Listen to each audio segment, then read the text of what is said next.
तो दोस्तों आज हम इस वीडियो में बात करने वाले हैं आपके घर के फाउंडेशन के बारे में। आपके घर के मजबूती के लिए एक मजबूत फाउंडेशन होना जरूरी होता है, पर लोग इस फाउंडेशन को बनाते समय कुछ बड़ी गलतियां कर देते हैं, जिनके बारे में हम आज के इस इंपॉर्टेंट वीडियो में देखने वाले हैं। साथ में हम ऐसे भी कुछ पॉइंट देखने वाले हैं जो कि आपको आपके घर की फुटिंग करते समय ध्यानपूर्वक करनी चाहिए, जिससे कि आपकी फाउंडेशन की मजबूती और भी बढ़ने में मदद मिलती है। तो बिना समय गवाए हम वीडियो को शुरू करते हैं, पर उससे पहले अगर आप लोग इस चैनल पे नए आए हो तो चैनल को जरूर सब्सक्राइब कर दीजिए। तो सबसे पहली गलती आ जाती है जो कि है नो शटरिंग वर्क। देखिए दोस्तों, आपने आजकल बहुत सारी जगह पर ऐसा देखा होगा कि कुछ ठेकेदार जो है वो डायरेक्टली गड्ढे को कंक्रीट से भर देते हैं, यानी कि बिना शटरिंग वर्क किए ही वहां पर कंक्रीटिंग वर्क किया जाता है। अब इसके पीछे कुछ लोगों का फायदा यह होता है कि उनका शटरिंग वर्क का कॉस्ट बच जाता है, साथ में लेबर जो लगने वाला है उसका भी कॉस्ट बच जाता है। पर ऐसी चीजों की वजह से आपका बड़ा नुकसान हो जाता है। जहां पर आपको जितना सीमेंट लगने वाला था उससे भी 2 गुना सीमेंट आपको उस फाउंडेशन के लिए लग जाता है। सिर्फ सीमेंट ही नहीं, कंक्रीट बनाने के लिए हम गिट्टी फिर रेती का इस्तेमाल करते हैं, तो उनका भी इस्तेमाल बढ़ जाता है, जो कि आपके जेब पे भारी पड़ता है। फिर चाहे आपकी बॉक्स फुटिंग हो, ट्रेपेजॉइडल फुटिंग हो या फिर इसेंट्रिक फुटिंग हो, उन सभी के लिए आपको जरूरी होता है शटरिंग वर्क करना। जैसे कि आप इस अगले वीडियो में देख सकते हो, यहाँ पर जो फुटिंग मेश है उसके साइड में प्लाई लगा दी जाती है, जिसकी वजह से प्रॉपर शेप के साथ और सही कवर के साथ आपके फुटिंग को कास्ट किया जाता है। जब भी हम फुटिंग के लिए गड्ढा लेते हैं तो वहां पर उसका साइज जो है वो फुटिंग से बड़ा होता है, क्योंकि हमें साइड में थोड़ा सा मार्जिन चाहिए होता है शटरिंग वर्क लगाने के लिए। तो अगर आप फुटिंग के साइज के बजाय उस गड्ढे को ही भर दोगे तो आपको डेफिनेटली ज्यादा कंक्रीट लगने वाला है। अब ये जो ज्यादा कंक्रीट है इसका पैसा ठेकेदार के जेब से तो नहीं जाएगा,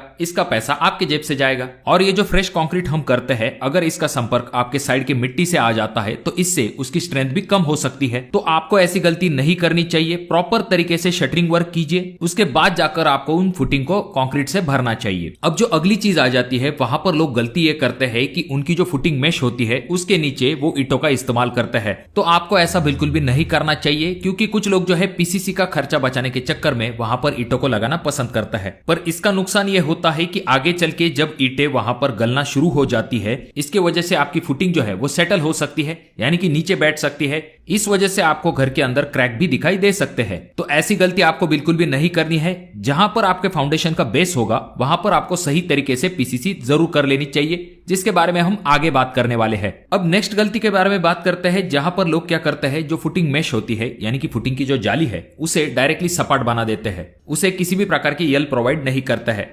तो आपको ऐसा बिल्कुल भी नहीं करना चाहिए। आपकी जो फुटिंग मेश है उसके चारों बाजू में इस तरह के यल जरूर आपको प्रोवाइड करने हैं। 4 से लेकर 6 इंच तक आप उनका साइज रख सकते हो। अब अगले गलती के बारे में बात करते हैं, जहां पर यह देखा जाता है कि जो फाउंडेशन के लिए एक्सकेवेशन किया जाता है तो उसमें कभी कभी गलती हो जाती है। एक तरफ आपके कॉलम की पोजीशन होती है, दूसरे तरफ आपका गड्ढा हो जाता है। इसी वजह से जो कॉलम है उसके एक साइड में आपको ज्यादा कंक्रीट करना पड़ता है, दूसरे साइड में कम कंक्रीट करना पड़ता है।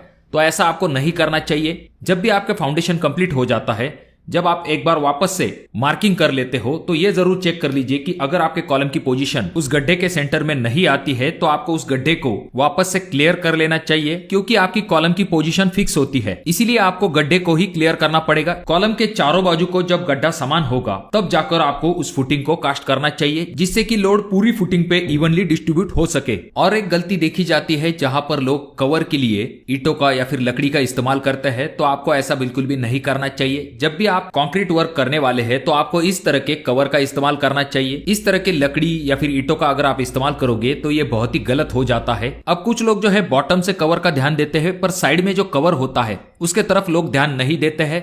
जैसे कि मैंने आपको पहले पॉइंट में भी कहा था कि अगर आप शटरिंग वर्क नहीं करते हो और जाली जो है आपकी एक साइड में गड्ढे के तरफ चली जाती है और मिट्टी के संपर्क में आ जाती है, तो वह आगे चल के जल्दी जंग पकड़ सकती है, जल्दी खराब हो सकती है। इसीलिए आपको जिस तरह से बॉटम से कवर के तरफ ध्यान देना चाहिए, उसी तरह से आपको साइड में भी कवर जरूर चेक कर लेना चाहिए कि कहीं आपकी जाली जो है वो मिट्टी के संपर्क में तो नहीं आ रही है। अब नेक्स्ट पॉइंट आ जाता है जो कि है ट्रेपेजॉइडल फुटिंग के रिलेटेड। तो इनका जो शेप होता है वो ट्रायंगुलर होता है। तो जब आप इसे इस शेप में कास्ट करते हो तो ऊपर के तरफ आपको छोटा सा ऑफसेट देना है, यानी कि ऊपर के तरफ आने पर इसे थोड़ा सा आपको सपाट बनाना है, जिससे कि कॉलम का शटरिंग वर्क करने के लिए आसानी हो। और ये जो गड्ढे है इन्हें भरने के लिए कुछ जगह पर उसी मिट्टी का इस्तेमाल किया जाता है, तो कुछ जगह पर मुरुम लाके इन गड्ढों के अंदर भर दिया जाता है। पर जब भी आप इन गड्ढों को भर देते हो तो आपको कॉम्पैक्शन के तरफ खास करके ध्यान देना चाहिए। अच्छे तरीके से अगर आप इन गड्ढों के अंदर पानी भर के रखते हो तो इससे अच्छे तरीके से कॉम्पैक्शन हो पाएगा। अगर सही तरीके से कॉम्पैक्शन नहीं किया जाता और अंदर का फिलिंग मटेरियल जब पानी के संपर्क में आ जाता है तो वो सेटल हो सकता है, जिस वजह से मिट्टी नीचे की तरफ बैठ जाएगी और आपकी जो फर्श है उसमें भी आपको क्रैक दिखाई दे सकते हैं। आपका जो फाउंडेशन है उसकी डेप्थ आखिर कितनी होनी चाहिए, तो ये डिपेंड होता है। जनरली हम क्या करते हैं,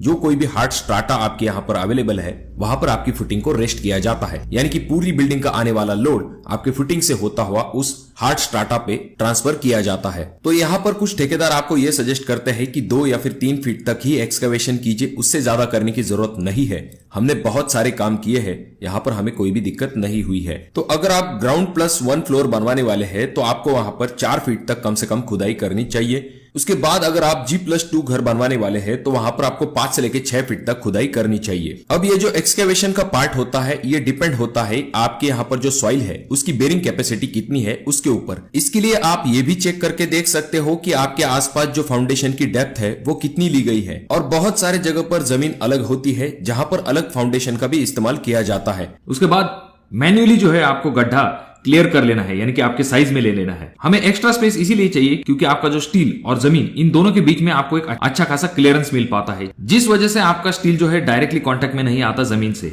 जिस वजह से उसे कोरोजन भी नहीं हो पाता। और हाँ, यहाँ पर और एक बात आ जाती है, जब भी आपको शटरिंग वर्क करना होता है तो ऐसे वक्त में आपको थोड़ा बहुत स्पेस चाहिए होता है। अगले पॉइंट की तरफ अगर हम आते हैं पीसीसी। अब पीसीसी जब भी आप करते हैं तो आपको इस चीज की तरफ ध्यान देना है कि आपकी पीसीसी जो है वो 6 इंच थिक होनी चाहिए, यानी कि उसकी मोटाई 6 इंच तक होनी चाहिए। और उसका जो प्रोपोर्शन है 1:3:6 आप ले सकते हो, या फिर आप M20 ग्रेड का भी कंक्रीट इसमें इस्तेमाल कर सकते हो। और जब भी आप पीसीसी करते हो तो खास करके इस चीज की तरफ ध्यान दीजिए कि एक लेवल में आपकी पीसीसी होनी चाहिए। ये नहीं कि कहीं पर बेंड है या फिर एक साइड में स्लोप दिया है, ऐसा नहीं करना है। आपको एक समान लेवल में आपकी जो है पीसीसी होनी चाहिए, क्योंकि इसके ऊपर जब फुटिंग आएगी तो आपका जो फुटिंग का लोड होगा वो इवनली डिस्ट्रीब्यूट होना चाहिए। जब भी आप फुटिंग की मेश पीसीसी के ऊपर बिछाने लगते हो तो वहां पर अक्सर ही एक चीज देखी जाती है कि मिट्टी जो है वहां पर बहुत ज्यादा प्रमाण में गिर जाती है और लोग वैसे के वैसे ही काम करना शुरू कर देते हैं। तो ये गलत बात हो जाती है। आपको जो है अच्छे से झाड़ू मार के क्लीन कर लेना चाहिए। हाँ, थोड़ी बहुत मिट्टी जो है वो अक्सर ही पीसीसी पर आ जाती है, पर जितना पॉसिबल हो सकता है उतनी पीसीसी जो है आप क्लीन रखिए।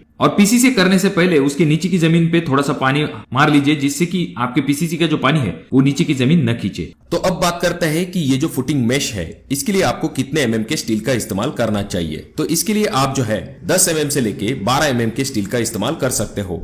तो ये जरूर ध्यान में रखिए कि फुटिंग मेश के लिए आपको 10 mm से कम का सरिया बिल्कुल भी इस्तेमाल नहीं करना है। और जो फुटिंग मेश के 2 बार है उन दोनों के बीच में 6 इंच का डिस्टेंस होना चाहिए, जिसे कि हम सेंटर टू सेंटर डिस्टेंस कहते हैं। और जैसा कि आप अगले वीडियो में देख सकते हो, इस तरह के यल आपको जरूर प्रोवाइड करने हैं आपके फुटिंग मेश को। अगला पॉइंट आ जाता है जो कि है, और जो आपकी फुटिंग जाली होगी उसको आपको खास करके यल प्रोवाइड करने हैं। और जो आपके कॉलम के बार आते हैं उनका भी जो यल प्रोवाइड किया जाता है तो उसका साइज मिनिमम 12 इंच तक होना चाहिए, यानी कि 1 फीट से कम इसे नहीं देना है। अब अगर हम बात करते हैं जो आपकी फुटिंग होगी उसके लिए कौन से ग्रेड का कंक्रीट इस्तेमाल करना चाहिए, तो मिनिमम आपको M20 ग्रेड का कंक्रीट जो है फुटिंग के लिए इस्तेमाल करना चाहिए। इससे ज्यादा करेंगे तो भी अच्छी बात होती है, पर मिनिमम को M20 ग्रेड का कंक्रीट जो है फुटिंग के लिए इस्तेमाल करना चाहिए। अब ये जो M20 है इसका प्रोपोर्शन होता है 1:1.5:3, यानी कि 1 part cement, 1.5 part is sand and 3 part aggregate, यानी कि गिट्टी। इसमें आपको बिल्कुल भी गलती नहीं करनी है। कंक्रीट में ज्यादा पानी मिक्स करने की गलती न करें। वैसे तो M20 ग्रेड के लिए 28 से लेकर 32 लीटर तक पानी का इस्तेमाल किया जाना चाहिए,